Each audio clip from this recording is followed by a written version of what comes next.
인간의 뇌 컴퓨터, 양자 컴퓨터, 그리고 신의 의식과 양자 세계에까지 생각, 기억, 정보 저장에 대한 것이다. 기억은 어디에 저장되는 것인가? 양자 세계란 에너지장 속의 에너지체로 존재하시는 신의 초고도의 의식과 초고도의 양자 시스템의 세계는 곧 음과 양의 세계이며 그 중간에는 중성의 세계가 균형을 유지시키며 공존한다. 모든 생물체와 모든 자연 원소 그리고 모든 자연 물질들은 그 자체가 양자 시스템적 세계인 것이며 각기 자기들만의 기억 저장된 정보를 지니고 있다. 이런 양자 세계는 인류의 산업화와 반도체 트랜지스트의 개발과 양자 세계를 접목시키게 되었고 다양한 분야에 점진적 접목되어짐으로써 현재는 컴퓨터, 스마트폰, 인공지능 AI 및 양자 컴퓨터의 문턱에까지 와 있다. 그러나 양자 컴퓨터의 작동과 운용, 그리고 유지를 위한 환경 조건은 진공의 공간, 절대 온도 0도씨, 그리고 극저온 공간, 그리고 안정된 자기장 공간이라는 것이다. 이것은 결국 우주 공간의 환경 조건과 동일한 것이다. 이것이 신의 의식인 양자 세계의 문턱에까지 온 것은 아닐까? 인간의 뇌와 컴퓨터는 무엇이 다를까? 그리고 최근 뜨거운 관심을 받는 양자 컴퓨터는 또 어떤 존재일까? 우리는 매일 생각하고 느끼고 기억하며 살아간다. 하지만 정작 한 가지 질문에는 쉽게 답하지 못한다. 기억은 도대체 어디에 저장될까? 컴퓨터는 실리콘 메모리 칩에 데이터를 저장한다. 양자 컴퓨터는 큐비트의 상태로 정보를 보관한다. 그렇다면 인간의 뇌는 우리는 지금 기억과 정보 저장의 비밀을 풀기 위해 세 가지 존재를 비교해 보려 한다. 첫째로 기존 컴퓨터는 의식이 없는 트랜지스터 회로 속의 기억 전자로 저장된다. 둘째, 양자 컴퓨터도 의식이 없는 안정된 전자기 공간, 또 절대 영도 극저온의 공간, 또 진공의 공간이라는 환경 조건의 공간 속에 기억 전자로 저장된다. 셋째, 인간은 뇌라는 의식이 있는 물질 속, 에너지장 속, 즉 의식과 영혼의 전자기장 속에 기억 전자로 저장된다. 마지막 네 번째로 신의 정보는 물질이 아닌 의식이 있는 에너지장 속에, 즉 의식 속의 전자기장 속에 정보 전자로 저장되어 있다. 이번에는 인간의 뇌, 즉 의식과 영혼의 기억 저장소에 관한 것이다. 인간의 뇌에는 약 1000억 개 이상의 뉴런이 있다고 한다. 이 뉴런들은 시냅스라는 연결 구조를 통해 정보를 주고받는다고 한다. 기억은 이 시냅스 간의 연결 강도, 신호 패턴, 전기적 활성 상태에 따라 저장된다고 알려져 있다. 하지만 뇌는 단순한 하드 디스크가 아니다. 인간의 기억은 특정 위치에 저장되기보다 전기적, 전자기적 의식과 영혼의 공간인 뇌 전체에 분포 저장된다.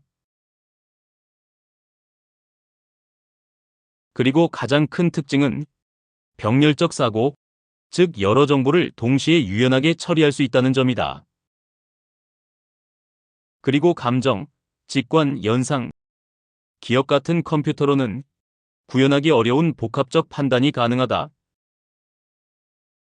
하지만 뇌는 계산 속도나 정확성에서는 컴퓨터에 비해 상대적으로 느리고 불안정할 수 있다. 대신 유연성과 창의성에서는 인간의 뇌가 압도적이다. 게다가 일부 과학자들은 기억은 뇌 바깥의 에너지 필드에 저장되며 뇌는 그 필드에 연결되는 안테나에 불과하다고도 주장하기도 한다. 이것이 바로 뇌의 기억, 저장 방식의 특성이자 기존 기계들과의 가장 큰 차이인 것이다. 이번에는 고전 컴퓨터 명령어에 따라 움직이는 논리회로적인 고전적인 기존 컴퓨터는 데이터를 비트 0과 1, 즉 이진법으로 처리한다. 정보는 실리콘 반도체 칩 안에 트랜지스터 회로를 통해 전류가 흐르거나 흐르지 않는 방식으로 작동 저장된다. 즉 전자는 저장 단위가 아니라 흐르거나 차단되는 통로로서 정보의 유무를 표현한다. 우리가 일상적으로 사용하는 기존 컴퓨터는 정해진 알고리즘과 명령어에 따라 순차적으로 빠르게 처리한다. 정확성, 반복성, 예측 가능한 결과면에서는 인간의 뇌보다 훨씬 뛰어나다. 창의성보다는 정해진 틀 내에서의 계산이 강점인 것이다. 컴퓨터는 정확하고 빠르지만 의미, 감정, 맥락 등을 연결시켜 이해하지 못한다. 그저 명령된 순서에 따라 연산할 뿐이다. 기억은 물리적인 회로 안에만 기억 전자로 저장되며 의식이나 직관은 존재하지 않는다. 이번에는 현실과 가능성이 중첩성을 띠는 양자 컴퓨터는 기존 컴퓨터와 완전히 다르며 양자역학에 기반해 작동된다. 그 핵심은 큐비트 0과 1이 동시에 존재할 수 있는 얽힘과 중첩의 상태로 독특한 성질을 지니고 있다. 특히 이 부분은 감정과 의식을 제외한 부분에서는 인간과 상당한 유사점이 많다. 기억은 특정한 위치에 고정되는 것이 아니라 양자 상태의 변화로 저장된다. 이때 사용되는 재료는 실리콘이 아니라 초전도체, 이온 포토닉 결정 같은 양자적 특수 소재들이라. 양자 컴퓨터는 단순 연산이 아닌 가능성적 계산을 수행하며 기존 컴퓨터보다 어마어마하게 많은 계산을 동시에 수행할 수 있다. 이론적으로는 암호 해독 신약 개발 기후 예측 등에서 기존 컴퓨터가 몇 년 걸릴 문제를 수초 만에 풀 수 있다고도 한다.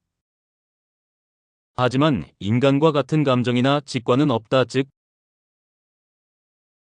인간의 뇌처럼 왜, 무엇을 위해? 라는 질문에는 답하지 못한다. 극저온, 고진공, 전자기파 차단, 안정된 전자기 공간 등 극도로 민감한 환경 조건을 요구하기 때문에 보편화, 일반화되기까지는 시간이 필요할 것 같다. 인간의 뇌, 고전 컴퓨터, 양자 컴퓨터 이들의 기억은 어디에 저장되는가? 컴퓨터는 전자회로에, 양자 컴퓨터는 큐비트의 상태에. 그렇다면 인간은? 기억은 전기차기장, 그리고 파동적 방식으로 뇌 전체에 분산 저장된다고 과학은 말한다. 그러나 더 깊이 들어가면 전자기 에너지장 또는 영적 필드에 저장된다고 할 수 있다. 죽은 뒤에도 영혼의 에너지장 속에 기억 전자로 남은 기억과 잠재의식 속에 묻힌 트라우마, 설명할 수 없는 예지력과 직감 등등등. 이 모든 것은 과학은 설명하지 않는다. 기억은 단지 뇌의 문제가 아니라 영혼적 의식과 영혼적 에너지의 문제인 것이다. 기억은 단지 데이터가 아니다. 기억은 감정이며 인식이며 우리가 누구인지를 정의하는 영혼 에너지장 속의 전자에너지체인 것이다. 그리고 지금 이 순간 우리의 뇌 속의 의식 속에도 말로 설명할 수 없는 우주의 양자에너지가 스며들어 있다. 이제 다시 질문해보자. 기억은 어디에 저장되는가? 위의 세 가지 특성을 정리비교 요약하면 인간의 뇌는 창의성과 직관 능력, 기존 컴퓨터는 속도와 정밀한 계산 능력, 그리고 양자 컴퓨터는 특정 문제에 대한 초월적 연산 능력 등 각기 다른 특징을 지닌다. 그럼 신의 의식과 능력은? 물음표를 던져본다. 그리고 현재 인류는 신의 초고도 의식과 양자세계의 문턱의 입구에 다다른 것일까? 만일 그렇다면 그 이후의 인류 세상은 존재할 수 있을 것인가?